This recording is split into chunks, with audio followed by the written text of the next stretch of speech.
बोल बम का नारा है।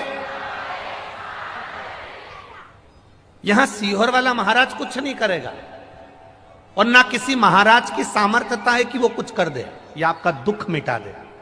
किसी महाराज की सामर्थ्यता नहीं है कि तुम्हारे दुख को मिटा दे। तुम्हारे दुख को तुम स्वयं भगवान की भक्ति कर कर, भजन कर कर, एक लोटा जल चढ़ाकर, शिव की आराधना कर कर, आप स्वयं अपना कर्म कर कर, मेहनत कर कर आप अपने भाग्य को लिख सकते हो और आगे बढ़ सकते हो। किसी की सामर्थ्यता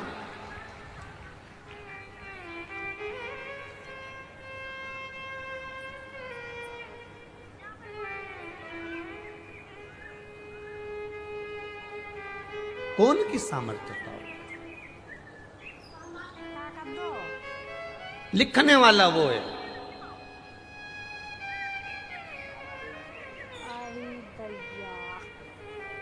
श्री मार्कंडे बाबा की उम्र कितनी सीधी। श्री मार्कंडू जी तप करा, साधना करी, संतान का सुख नहीं है। संतान का सुख नहीं है। देवताओं ने भाग्य लिख दिया कि इसकी किस्मत में संतान का सुख नहीं है। देवताओं का काम है भाग्य लिखना, ब्रह्मा जी का काम है भाग्य लिखना, भगवान विष्णु का काम है भाग्य लिखना। देवताओं ने लिख दिया भाग्य में कि तुम्हारे यहाँ संतान का सुख नहीं है, तुम्हारे यहाँ मकान का सुख नहीं है, तुम्हारे यहाँ नौकरी का सुख नहीं है, तुम्हारे यहाँ विवाह का सुख नहीं है। लिखने वाले ने लिख दिया कि तुम्हारे भाग्य में ये सुख नहीं है। भाग्य लिखना देवताओं का काम है, पर भाग्य बदलना महादेव का काम है। इन्होंने लिख दिया कि इसमें ये सुख नहीं है, उन्होंने लिख दिया कि इसमें भाग्य में तुम्हारी ये लिखा नहीं है।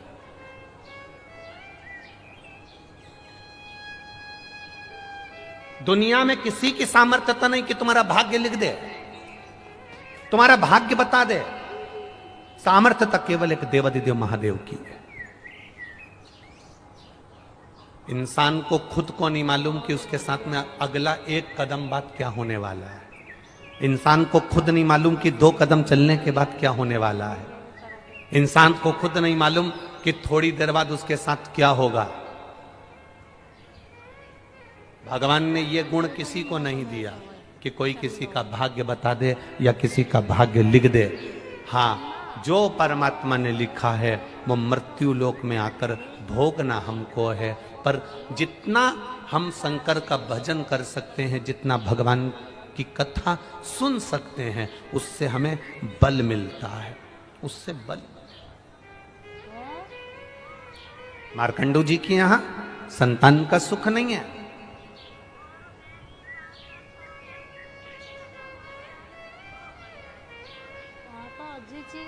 तो बिल्कुल सही है, मेरी बंद है 3 महीने में 11 जन्म पहले, 11 जन्म पहले कौन थे ये मार्कंडू जी? एक 11 जन्म पहले एक वैश्य, व्यापार करने वाले।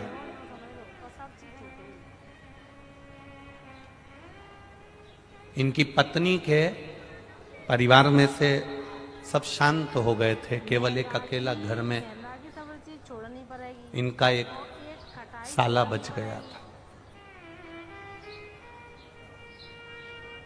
जैसे धृतराष्ट्र के यहां भी एक साला बच गया था। कौन था वो? शकुनी बच गया।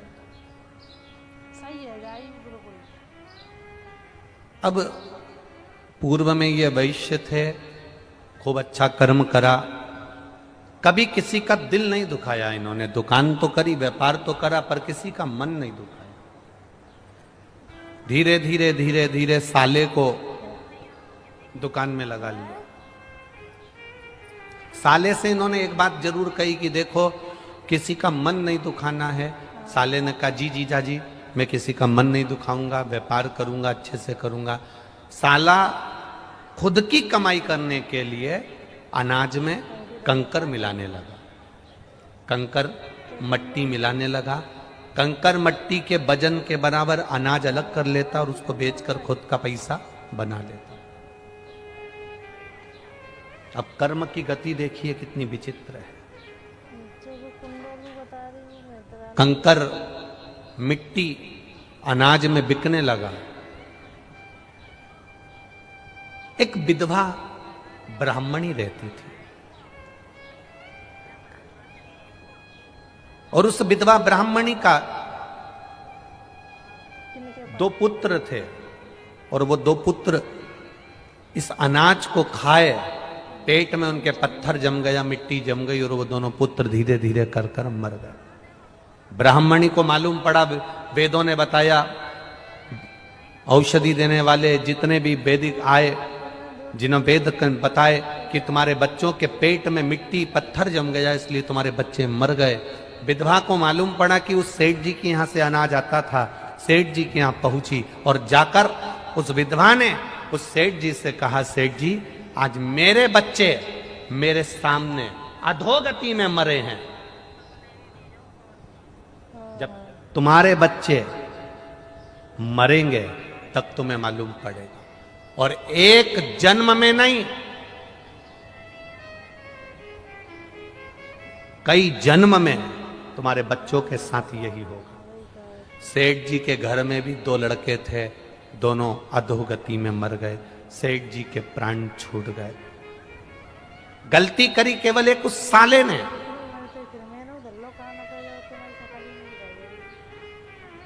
पर दुकान थी जीजा जी की, व्यापार था जीजा जी का, इसलिए भोगना भी जीजा जी को पड़ा।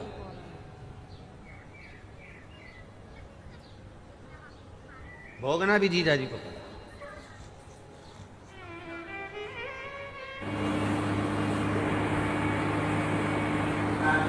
प्राण छूट गए। जीजा जी वो वैश्य शांत हो गया, समाप्त हो गया, विष्णुधर बना।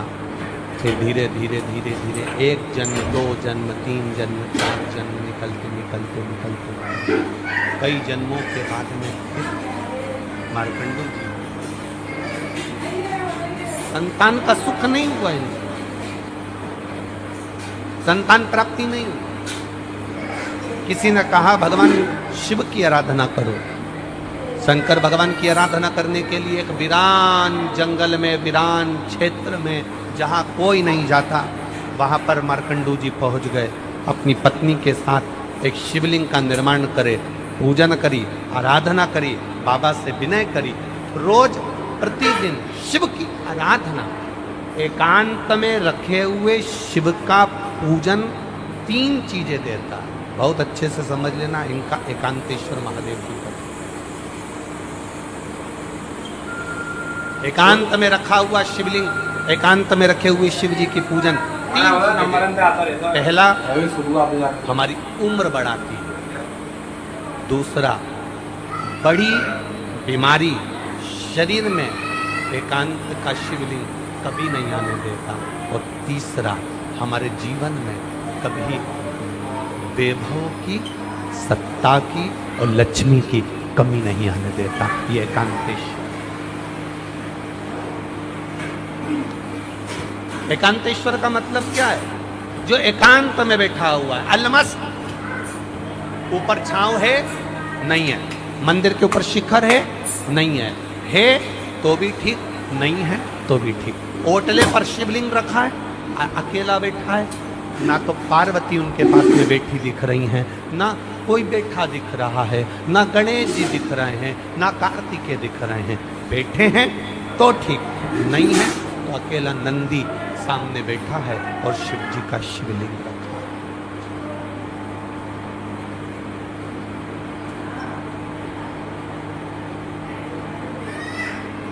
अकेले।